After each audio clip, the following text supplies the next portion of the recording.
You ever have your whole life thrown sideways over something so dumb it doesn't even sound real? For me, it was a piece of plastic drifting through sewer water. And somehow, that set off a chain reaction I'm still trying to process. I thought I was getting a quiet restart in Willow Creek Estates. You know, neat lawns, friendly neighbors, maybe some awkward potlucks. But what I got was something else entirely. I should have known the second I saw those identical mailboxes and Stepford landscaping.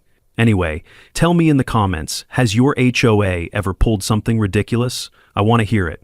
And if you're new here, welcome to QA Stories, where the grass is fake and the drama is very real. The thing about Willow Creek Estates is that everything looks like it came straight out of a magazine. The kind of neighborhood where every blade of grass is exactly the same height, and every house paint job matches some predetermined color palette. It felt sterile and artificial in a way that made my skin crawl, like someone had taken nature and pressed all the life out of it. The lawns were so perfect they looked fake. Not a single dandelion or patch of clover anywhere. Just endless green carpet that probably cost more to maintain than most people's rent. I'd moved here after my divorce because I needed somewhere quiet to rebuild my life, somewhere predictable and peaceful where I could focus on work and forget about relationship drama. It was a Monday morning from absolute hell, and I should have known something was wrong when I heard screaming outside at 7 in the morning. The neighborhood lawn service had accidentally sprayed some dirt onto this woman's pristine hydrangea garden while cutting grass. Nothing major, just a few specks of soil on some flowers that would wash off with the next rain. But this woman, Celeste Ward, exploded out of her house like an enraged wild animal. Platinum blonde hair flying everywhere, designer heels clicking on the pavement like machine gun fire.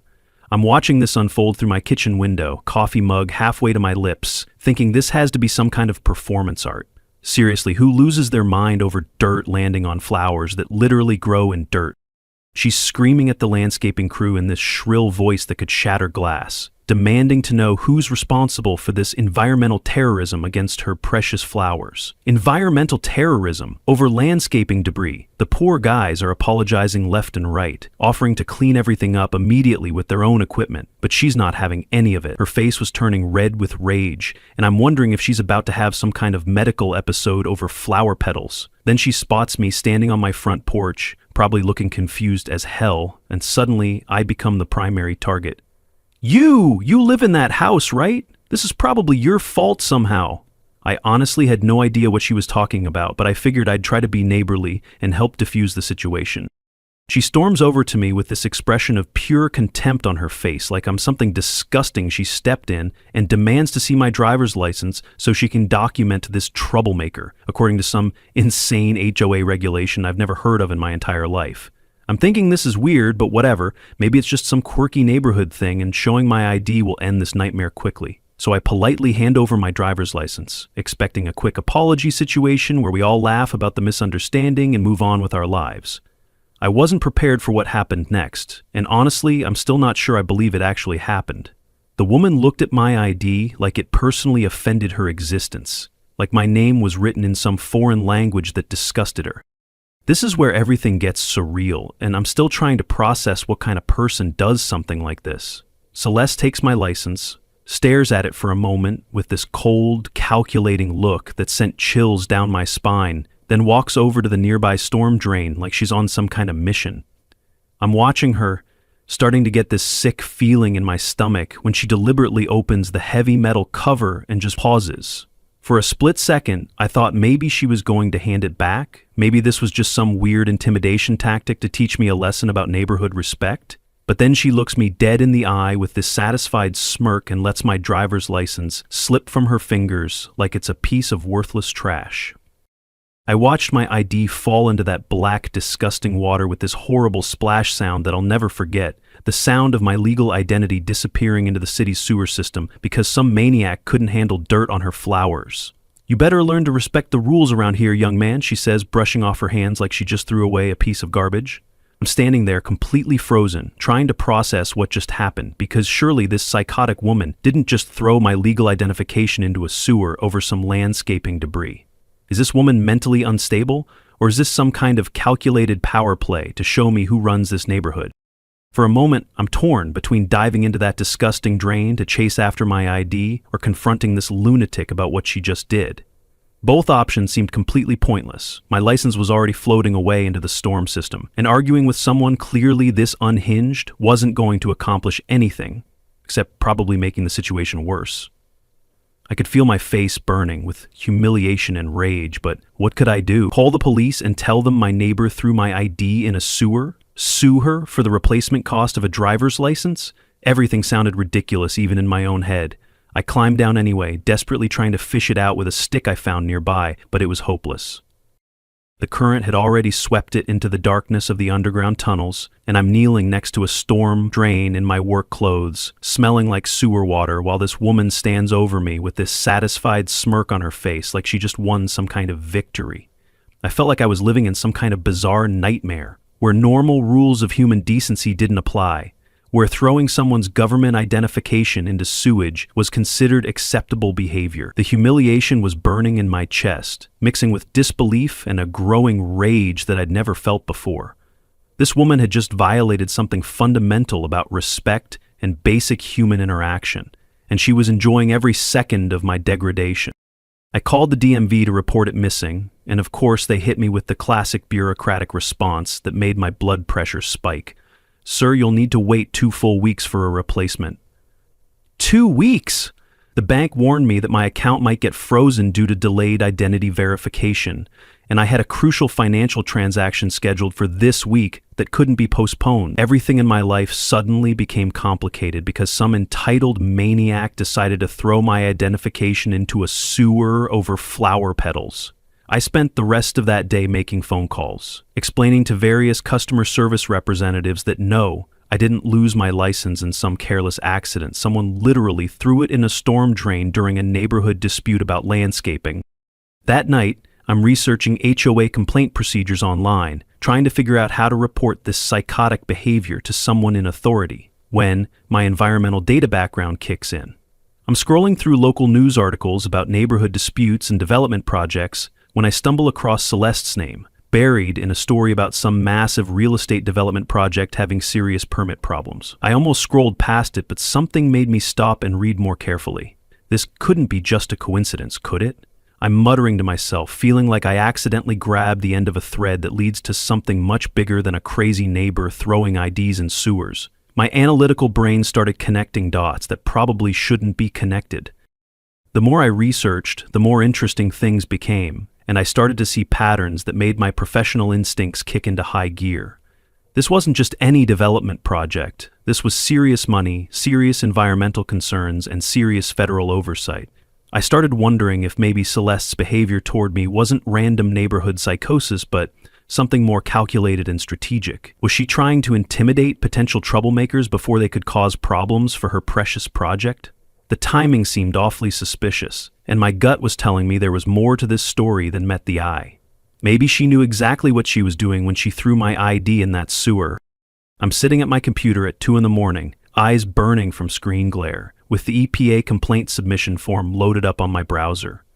The cursor's blinking in the text box, waiting for me to hit submit, but something deep down tells me that once I cross this line, there's absolutely no going back to my quiet life. I had no idea that my driver's license, floating through the city's storm drains, was about to become the most expensive piece of plastic in recorded history. Should I really start a war with someone this unhinged over a piece of plastic? Then again, maybe some wars are worth fighting, especially when the enemy fires the first shot by throwing your ID into a sewer. Maybe it's time someone taught Celeste Ward that actions have consequences. The next morning, I decided to do what I do best. Research the hell out of everything until I understand exactly what I'm dealing with. My day job involves analyzing environmental data for consulting firms, so I know how to dig deep into public records and find patterns that most people would miss completely. I figured if I was going to file a complaint about Celeste, I might as well understand exactly who I was dealing with and what kind of power she actually wielded. What I discovered completely blew my mind and made me realize this situation was about to get much more complicated than I ever imagined. Sometimes being thorough pays off in ways you never expect, and sometimes it opens doors you wish had stayed closed. There was this case last year where everyone at my firm had given up on finding the source of contamination in a riverbed, but I kept digging through old industrial records until I found a paper mill from the 1940s that nobody had thought to check. That discovery led to $1 million cleanup and saved an entire ecosystem. My boss always said I had this weird ability to see connections that others missed, to find the smoking gun hidden in boring paperwork. I'd always thought of it as just being thorough, but maybe it was something more, an instinct for finding the truth when people were trying to hide it. Right now, staring at my computer screen, I was getting that same feeling I'd had with the riverbed case. Using my environmental data analysis skills, I dove deep into researching that real estate project connected to Celeste's name that I'd found the night before. This wasn't just some small neighborhood development or strip mall construction. This was a massive $7 billion luxury resort complex that would transform the entire area.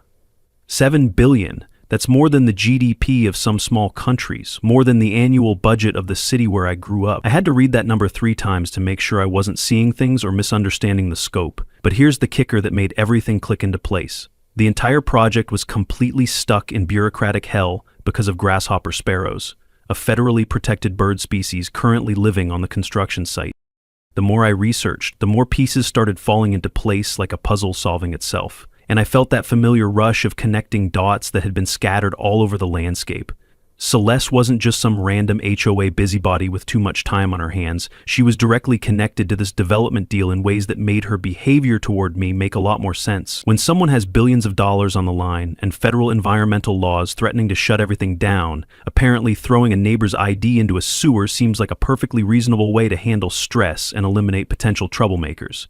But as I sat there piecing together the connection, I started questioning myself in ways that kept me awake at night. If I keep escalating this situation, how exactly am I any different from her? My buddy Jake from the environmental consulting firm sent me a text that afternoon that seemed almost prophetic. Hey man, there's this huge ecological data project coming up soon. The consultation fee is absolutely massive. You interested? I briefly considered what I'd do with that kind of extra money, but honestly couldn't imagine what I'd spend it on yet. My life was pretty simple before Celeste turned it upside down with her sewer antic. Now I'm wondering if maybe I should start thinking bigger, especially if this situation keeps spiraling out of control the way it seems to be heading. Sometimes opportunity comes disguised as revenge, and sometimes revenge comes disguised as environmental protection. I decided to call the EPA office to see if there was any legitimate basis for environmental concerns about this development project, or if I was just grasping at straws. The federal agent who answered, Agent Sarah Mitchell, responded with ice-cold skepticism that made me feel like a conspiracy theorist. Look, if you actually have legitimate data to support these claims, then send it over. If you don't, please stop wasting federal government time with neighborhood disputes. I quickly realized I needed much more concrete evidence than just suspicions and newspaper articles. This wasn't going to be as simple as filing an anonymous complaint and walking away. I was going to have to do real work to make this stick, the kind of thorough investigation that my career had trained me for. I started systematically documenting everything with my smartphone camera and researching environmental protection laws online until my eyes hurt from screen glare. Nothing too technical or complicated, just basic concepts like how federally protected bird species work and what happens when construction projects threaten their habitat. The legal framework was actually pretty straightforward. If grasshopper sparrows are living on that land, building anything that destroys their habitat is illegal under federal law. No exceptions, no matter how much money is involved or how many lawyers they hire. I'm starting to realize that Celeste might have picked a fight with the wrong person at exactly the wrong time. Environmental data analysts know how to find things that others miss, and we know how to document evidence that holds up under federal scrutiny. But here's what really started eating at me as I worked late into the night. When I saw Celeste sending threatening community-wide emails about certain troublemaking individuals causing neighborhood disruption, I had to step back and ask myself some hard questions that kept me awake. Was I genuinely trying to protect wildlife here, or was I just looking for revenge against someone who humiliated me? Because if I'm being completely honest, the line between environmental activism and personal vendetta was getting pretty blurry in my mind. I kept imagining what my parents would think if they knew what I was doing, or what my ex-wife would say about me starting neighborhood wars. Would they see me as someone fighting for justice, or just another petty person escalating stupid drama for personal satisfaction? The emails kept coming, each one more passive-aggressive than the last, like psychological warfare disguised as community updates. Residents are reminded that disturbing community harmony through reckless behavior will result in severe consequences. Every time I read one, I could picture her sitting at her computer, probably sipping expensive wine, convinced she was intimidating me into submission and silence. What she didn't realize was that she was actually providing me with evidence of a pattern of harassment that might come in handy later. I started screenshotting everything, just in case this turned into something bigger than a neighborhood dispute. But part of me wondered how deep her connections went. Did she know someone at the mayor's office, the zoning commission? Was I walking into a fight with someone who had protection I couldn't see? I spent the weekend out in the field, collecting GPS coordinates and taking detailed photos of grasshopper sparrows in their natural habitat, like some kind of amateur nature photographer. These little birds were just living their lives, completely unaware that they were sitting on top of a $7 billion development deal and that their existence might be the key to bringing down a neighborhood tyrant. Watching them hop from branch to branch, completely free and unaware of human politics, I felt this strange connection to something bigger than revenge or money. They represented everything that Celeste's sterile, controlled neighborhood tried to eliminate: wildness, unpredictability, life that couldn't be managed or intimidated. As I zoomed in on one perfect shot of a tiny bird sitting exactly where the construction site was planned, I couldn't stop wondering if I was doing the right thing. Am I genuinely trying to save wildlife here, or am I just looking for the most devastating way possible to get back at someone who threw my ID in a sewer? Maybe it doesn't matter. Sometimes the right thing happens for the wrong reasons, and the birds don't care about human motivations. But I couldn't shake the feeling that I was standing at a crossroads where the choice I made would define what kind of person I really was. Was I someone who used environmental protection as a weapon for personal revenge? Or was I someone who genuinely cared about protecting something that couldn't protect itself? The answer to that question was going to determine whether I could live with whatever happened next.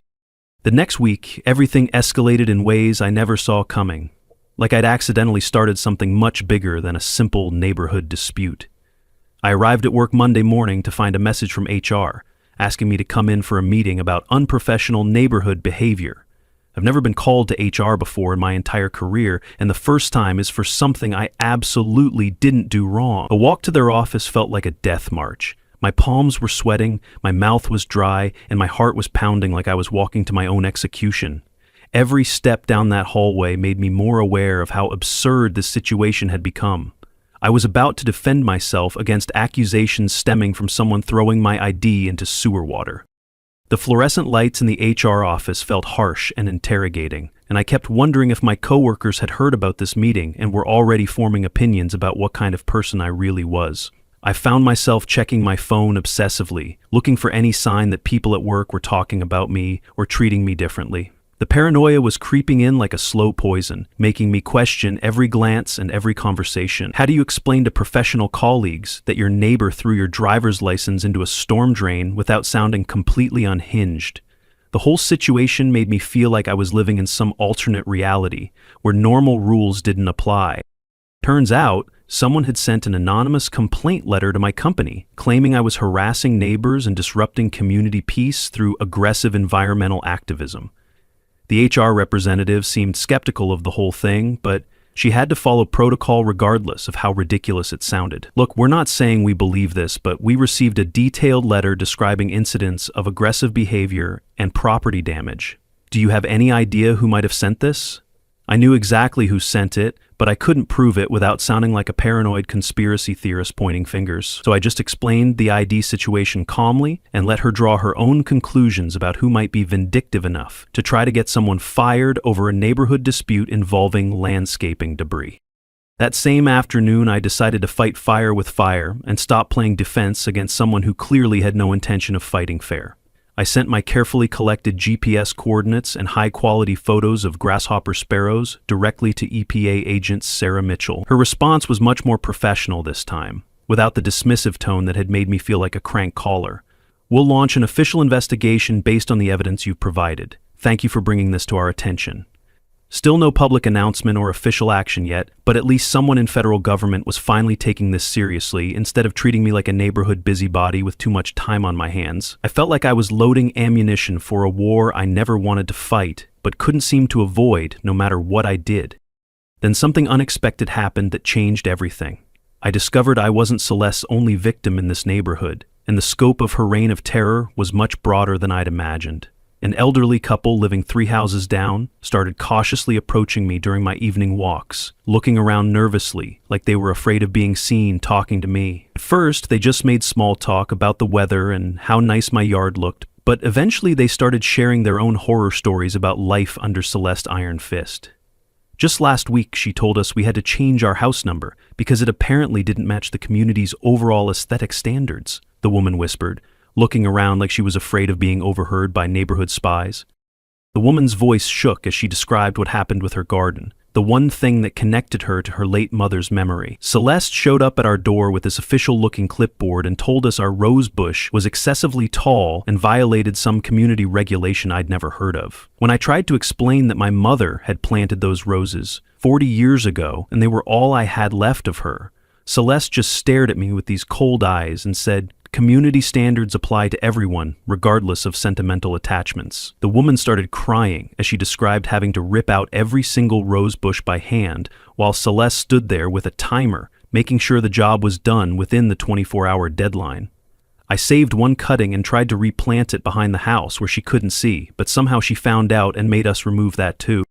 The stories kept coming from different neighbors, each one more ridiculous and cruel than the last, painting a picture of systematic psychological torture disguised as community improvement. One neighbor was forced to remove her beloved garden gnomes because they were aesthetically incompatible with neighborhood standards, even though there was no written rule about decorative lawn ornaments anywhere in the HOA documentation. A family with young kids got fined $50 for their children drawing with sidewalk chalk on their own driveway, with Celeste claiming it was defacing community property, even though it was their private driveway and the chalk would wash away with the next rain. Nothing complex or dramatic, just simple stories documenting a clear pattern of petty tyranny that had been going on for years while everyone stayed silent out of fear.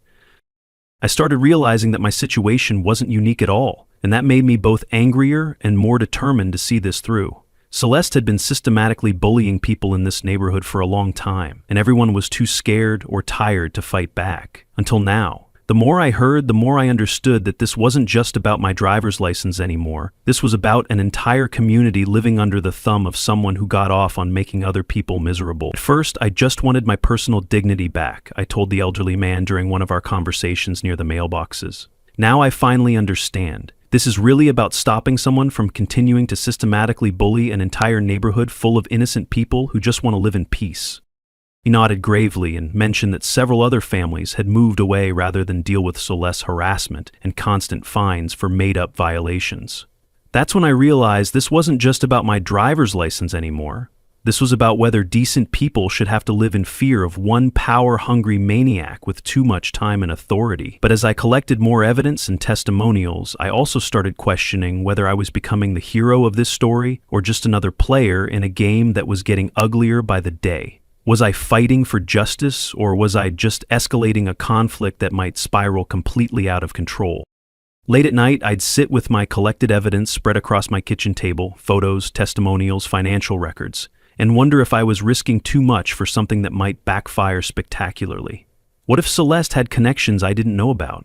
What if she could make my life so miserable that I'd be the next one packing up and moving away? But then I'd remember the elderly woman crying about her mother's roses, and I knew I couldn't just walk away and let this continue. I'm holding my temporary paper ID, staring at it while thinking about that expensive plastic card floating through sewage somewhere in the city's underground tunnels. Maybe Celeste was actually right. Maybe it really was just worthless trash that didn't matter in the grand scheme of things. Or maybe it's about to become the most expensive piece of plastic in recorded history, and I'm the only one who can make that happen. 2 weeks later, Celeste organized what she pompously called a community progress update gathering at the neighborhood clubhouse, and I almost didn't go. But curiosity got the better of me, especially since she'd been walking around the neighborhood with this smug, satisfied expression for days, like she knew something the rest of us didn't. The meeting room was packed with residents who seemed genuinely excited about whatever announcement was coming, and Celeste was clearly in her element, standing at the front with a professional presentation about breakthrough developments in what she called our community's economic future. Celeste was up there preaching economic prophecy, and I was in the back sipping what tasted like hot cardboard, a fitting drink for Judgment Day. She was in the middle of announcing construction timelines for the luxury resort development when her phone started ringing with this urgent, insistent tone.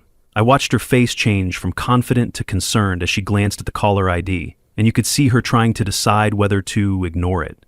She tried to continue the presentation, but the phone kept ringing, and whoever was calling clearly wasn't giving up or taking no for an answer. Finally, she excused herself with obvious irritation and stepped into the hallway to take the call. Through the glass doors, I could see her confident posture starting to crumble. Her hands were twitching at her sides, her voice was cracking into higher registers, and she kept avoiding looking back at the room full of expectant faces. When she came back into the room 5 minutes later, all the color had drained from her face like she'd seen a ghost. Her hands were visibly trembling as she tried to continue the presentation, and when she spoke, her voice had this hollow quality, like someone reading from a script they didn't understand. That's when an official EPA representative appeared at the meeting hall entrance with a thick manila envelope and the kind of serious expression that meant business. The entire room went silent as this woman in a federal government suit walked directly up to Celeste and handed her the papers, with professional courtesy but unmistakable authority. For a second, it felt like watching a play where the villain forgets her lines and the audience knows the ending. I watched Celeste's hands shake as she read the contents, and then she looked completely devastated, like her entire world was collapsing in real time. The entire project has been officially suspended pending federal investigation. The words came out like she couldn't quite believe she was saying them out loud. $7 billion worth of development, years of planning and preparation, countless meetings and presentations, all frozen by federal environmental protection laws. The EPA had found evidence of serious violations related to protected grasshopper sparrow habitat, and until those issues were resolved through proper legal channels, nothing could move forward. Not one shovel could touch that ground, not one tree could be removed. All the residents looked around at each other, whispering nervously, but nobody applauded or celebrated. Just tense, uncomfortable silence that felt like watching a controlled demolition in slow motion. I didn't smile. I just watched it all fall apart the way gravity always wins. The woman who threw my driver's license into a sewer like it was worthless trash was now discovering that her billion-dollar empire could be destroyed by federal environmental laws and the testimony of tiny birds. The irony was almost too perfect to believe, like cosmic justice finally catching up with someone who thought they were untouchable. Agent Sarah Mitchell, the EPA officer I'd been corresponding with, stepped forward to address the room with professional calm.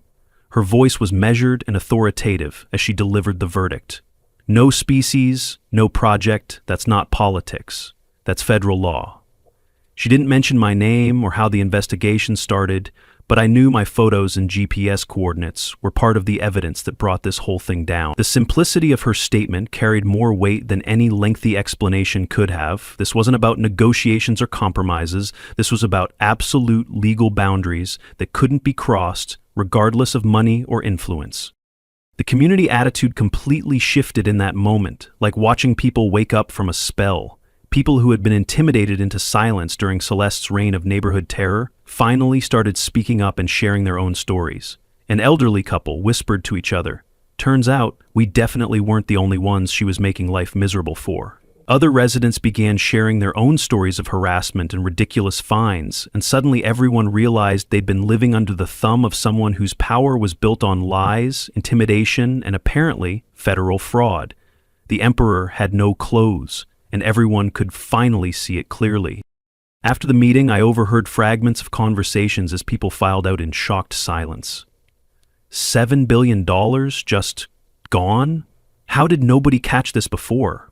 Those environmental reports were falsified? The magnitude of what had just happened was sinking in for everyone. This wasn't just a neighborhood dispute anymore. This was federal fraud investigation territory, with enough money involved to make national news headlines. And it all started because someone threw my driver's license into a storm drain over some landscaping debris on flower petals. Sometimes the most expensive consequences come from the cheapest actions. Celeste caught my eye from across the crowded room as people were leaving, and for the very first time since I'd known her, I saw something I'd never seen before: genuine fear. Not anger, not contempt, not righteous indignation about neighborhood standards. Pure, helpless fear of someone who just realized they might have made the biggest mistake of their life by targeting the wrong person. Her perfect facade was cracking like old paint, revealing something desperate and vulnerable underneath. The question now was, what exactly is a cornered, desperate animal planning to do next? Because if I've learned anything about people like Celeste, it's that they never go down without a fight, and I had a feeling this war was just getting started.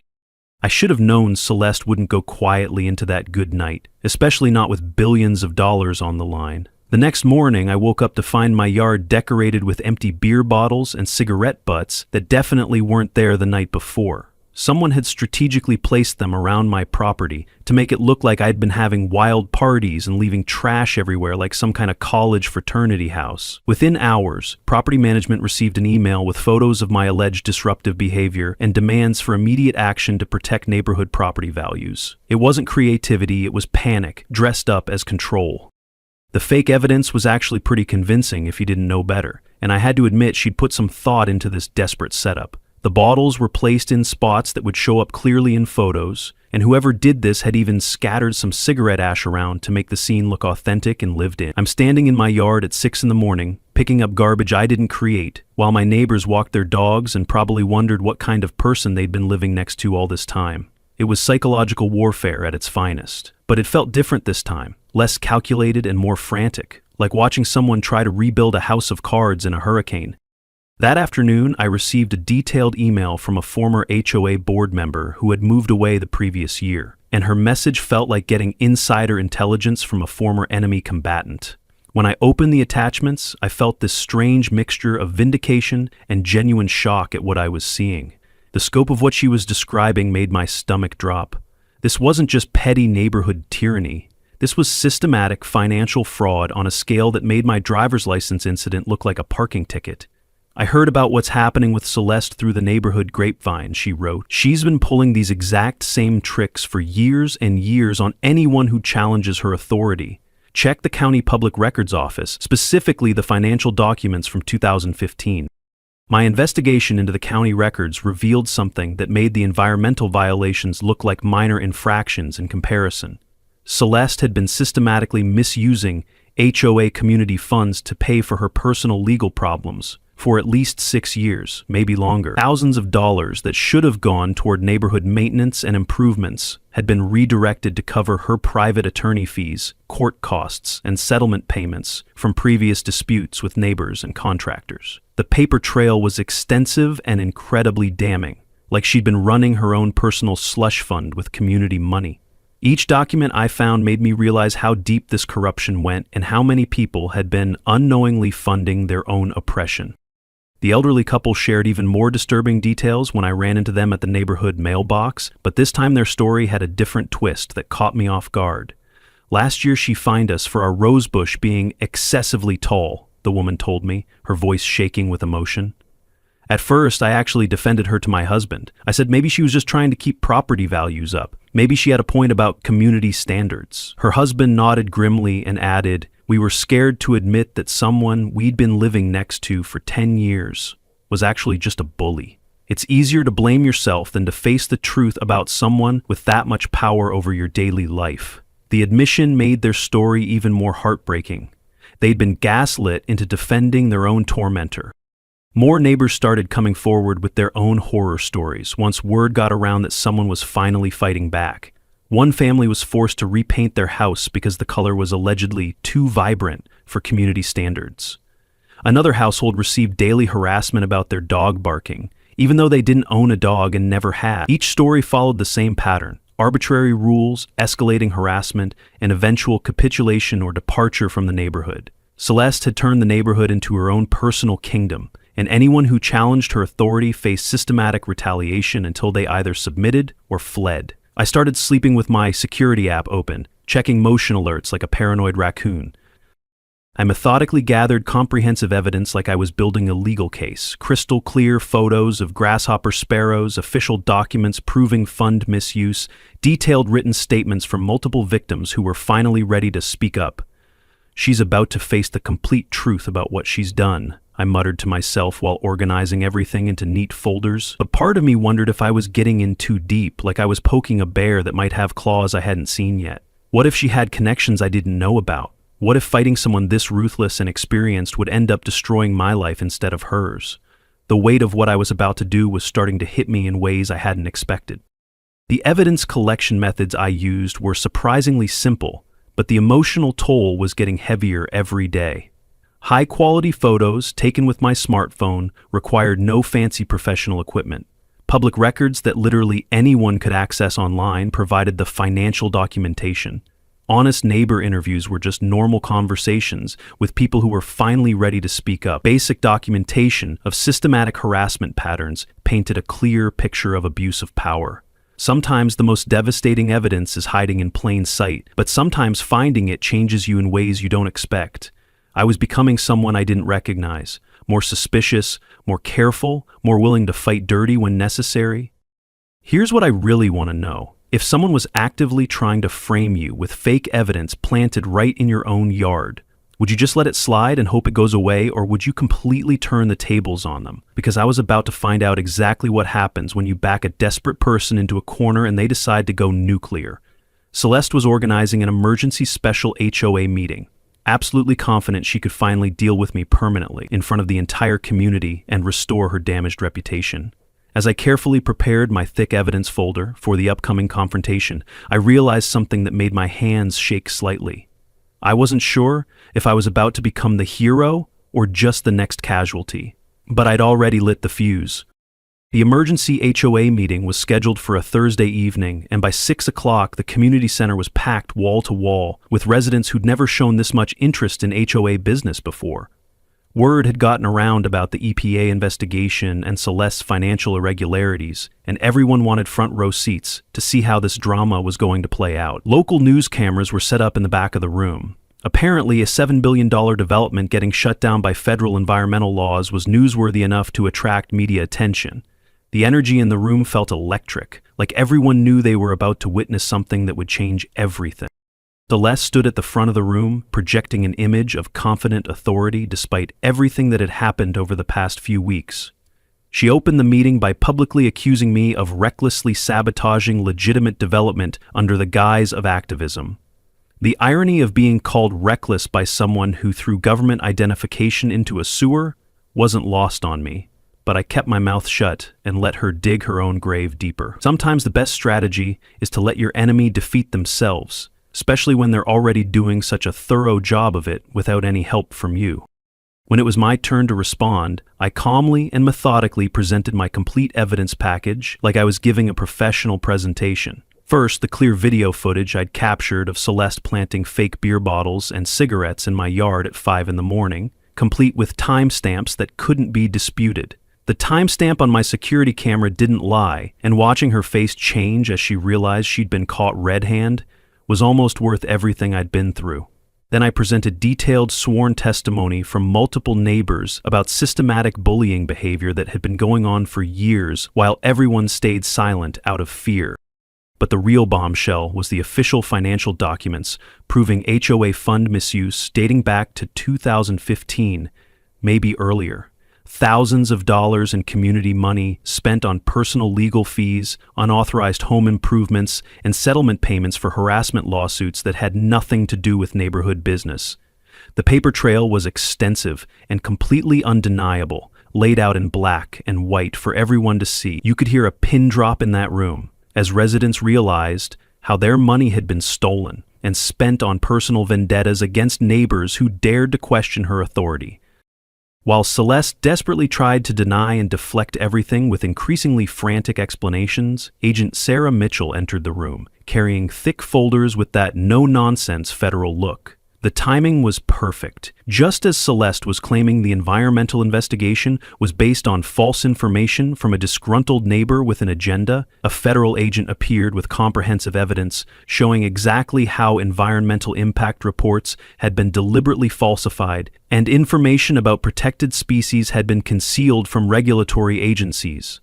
The room fell silent as everyone realized they were witnessing something much bigger than neighborhood drama. A federal officer who had accompanied Agent Mitchell quietly entered the room and politely requested that Celeste step down from the speaker podium with professional courtesy. There was no dramatic arrest scene, no handcuffs or shouting, just professional courtesy and legal procedure that somehow felt more intimidating than any Hollywood theatrics. "Mrs. Ward, We need you to accompany us for questioning regarding federal charges of financial fraud and environmental law violation." The words carried more weight than any theatrical confrontation could have achieved, and everyone in the room knew they were witnessing the end of an era. Celeste struggled and loudly accused me of orchestrating this entire elaborate setup, but absolutely nobody in the room spoke up to defend her or challenge the federal agents. She only received cold, silent stares from people she had once dismissed as neighborhood trash who weren't worth her time or consideration. The same residents she'd been intimidating and harassing for years were watching her get professionally escorted from the building, and their expressions ranged from satisfaction to pity to complete indifference. People who had been intimidated into silence during her reign of terror finally started speaking up, sharing their own stories and realizing they'd been living under someone whose power was built on lies and intimidation. The evidence had completely spoken for itself without any need for dramatic presentation. Federally protected birds officially documented living on the construction site. Falsified environmental reports exposed through federal investigation.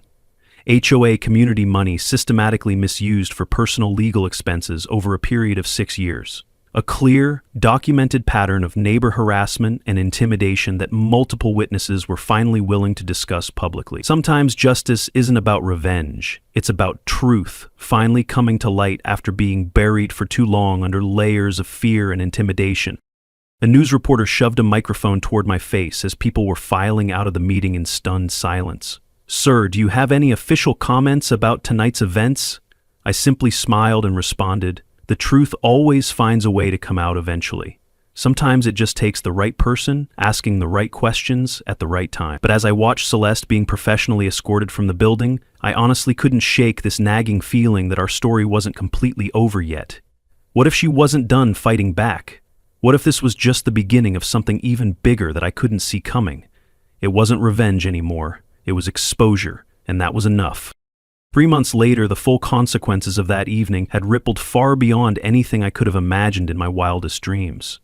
The $7 billion development project didn't just get delayed or modified, it completely collapsed like a house of cards in a hurricane, taking with it international investors who immediately withdrew funding and filed massive lawsuits. Celeste was officially removed from the HOA board and faced serious federal criminal investigation on multiple charges, while her media reputation became a cautionary tale about what happens when entitled neighborhood bullies finally get caught. Her assets were frozen, property seized, and all her personal wealth disappeared into legal settlements. The domino effect was swift, merciless, and absolutely complete.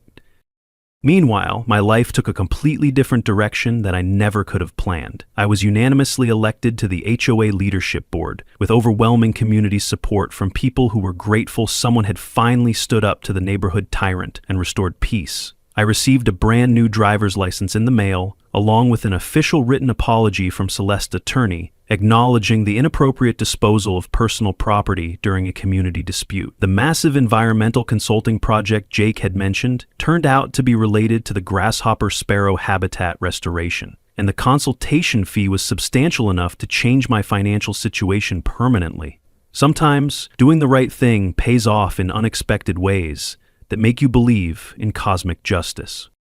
But here's where the story gets really interesting. The ultimate ironic justice that even I couldn't have planned if I'd tried to orchestrate it. 3 months after the federal investigation concluded, Celeste's luxury mansion officially went up for public auction to pay her mounting legal debts and federal fines. Through an anonymous limited liability company that nobody could trace back to me, I placed the winning bid at significantly below market value. When neighbors asked me, "Don't you think it's really weird how cheap that beautiful house sold for?" I just smiled mysteriously and said, "Sometimes the real estate market works in truly mysterious ways." The house that once symbolized her power over the neighborhood was about to become my new home. Moving day finally arrived, and I drank coffee in her old garden, where even the roses looked relieved. I spotted her loading cardboard boxes into a beat-up rental moving truck, wearing faded old jeans and a worn t-shirt, no more expensive designer outfits or platinum blonde salon treatments that once made her feel superior to everyone else. Just a middle-aged woman who had lost everything because she couldn't resist throwing someone's driver's license into a sewer during a neighborhood dispute over landscaping debris. The transformation was almost shocking to witness, like watching someone's entire identity dissolve in real time. She suddenly stopped when she noticed me watching from my new garden, and for several long moments we just silently stared at each other across the yard like two gunfighters in an old western. The woman, who once threw my identification into disgusting storm water like it was worthless garbage, was now desperately loading her entire life into boxes because that same worthless piece of plastic had started an unstoppable chain reaction that completely destroyed her empire. There was something almost biblical about the reversal of fortune happening right in front of my eyes. Celeste slowly walked over to where I was sitting with my coffee, and I was expecting angry threats, bitter accusations, or at least some harsh final words about how I'd ruined her life. Instead, she just quietly said, "You really did it. You took it all." There was no anger in her voice, just exhausted recognition of what had happened, and maybe even a grudging respect for someone who had outplayed her at her own game. I raised my coffee mug slightly, not in mockery, just simple acknowledgement of the moment. "Sometimes the smallest actions have the biggest consequences," I replied calmly. She nodded once, like she finally understood the complete situation, then walked back to her truck without saying another word.